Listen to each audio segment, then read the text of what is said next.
Oh yeah, and I got Trainz with a Z. I got Trainz A New Era and downloaded a few engines. I plan on using this game for some train scenes of Adventures of Super Samuel and Mega Man X. I am still gonna have train scenes animated in MMD like the rest of the series.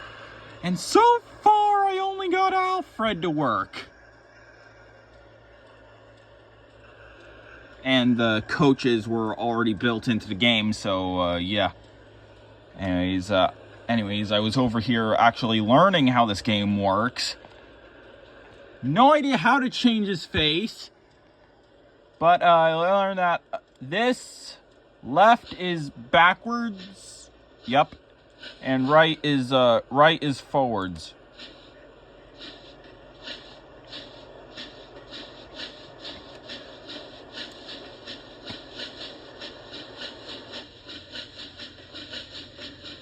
And there he goes. Into the station.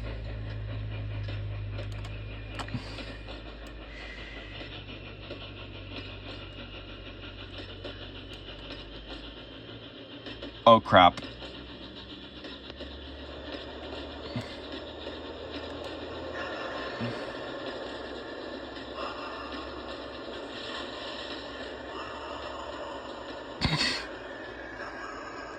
Well, that's the first crash in Trainz that I did.